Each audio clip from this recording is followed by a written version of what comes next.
स्वागत है दोस्तों टीके वर्ल्ड न्यूज में।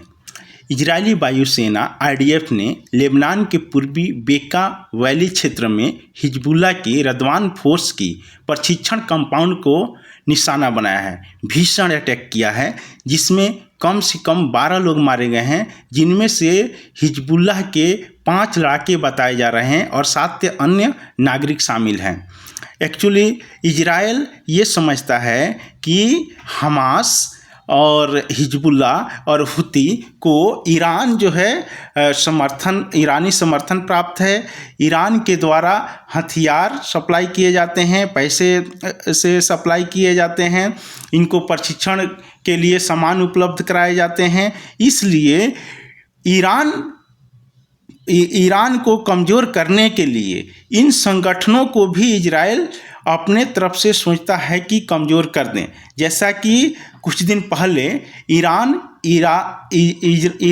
और इजराइल युद्ध से पहले इजराइल ने सबसे पहले गाजा में स्थित हमास को निशाना बनाया।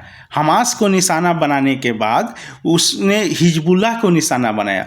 हिजबुल्लाह के लगभग में उसने पूरा लीडरशिप को ही ख़त्म कर दिया है। ऊपर वाले जो भी लीडरशिप था वो पूरा ख़त्म कर दिया है।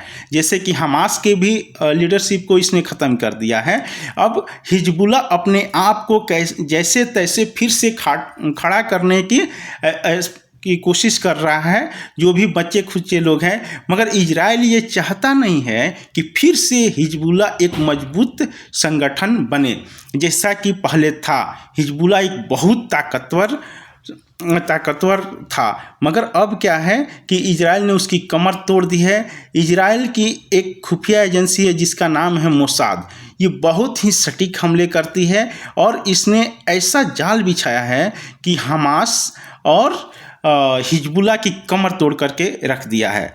यहाँ पर हुती भी हैं, उसको भी इजराइल समझता है कि ये ईरान द्वारा पोषित और ईरान द्वारा इसको भी पैसा और हथियार मुहैया कराया जा रहा है, जो कि इजराइल के लिए घातक है। इसलिए इजराइल समझता है कि ईरान से लड़ने से पहले इन संगठनों का कमज़ोर होना बहुत ज़रूरी है।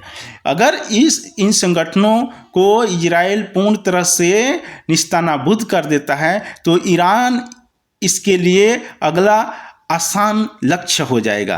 क्योंकि इसके पहले क्या होता था कि ईरान बैकग्राउंड में रहता था, कोई नहीं जानता था कि ईरान क्या कर रहा है। उसके द्वारा पोषित, जैसा कि इजराइल बताता है, उसके द्वारा पोषित जैसे कि हिजबुल्लाह और हमास और हुती के लड़ाके जो है अटैक करते थे इजराइल पर और इजराइल इन पर अटैक करता था। लेकिन इजराइल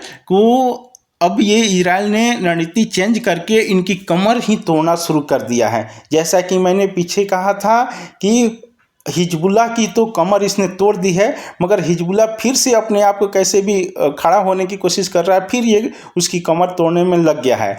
तो इजराइल का मानना है कि अपना अस्तित्व बचाने के लिए इजराइल को इस धरती पर रहने के लिए इन संगठनों से लड़ना पड़ेगा।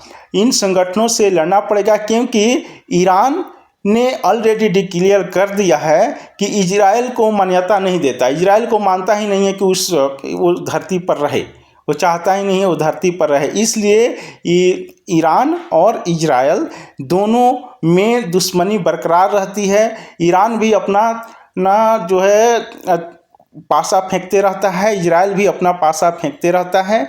अब ईरान और इजराइल युद्ध हुआ था, इसमें दोनों ने अपना आजमाइश करके देख लिया है कि कौन कितना में है। दोनों फिर से युद्ध की तैयारी कर रहे हैं। ये मत बोलिए, दोनों फिर से युद्ध की तैयारी कर रहे हैं, जोरदार तैयारी कर रहे हैं।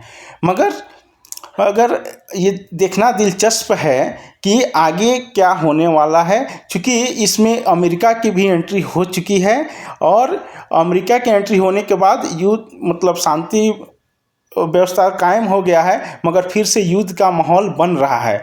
अभी जो इजराइल ने हमास पर अटैक किया है, इस पर भी अलग अलग कुछ देशों की प्रतिक्रिया भी आई है। तो देखते हैं कि क्या होता है। तब तक के लिए जय हिंद, जय भारत।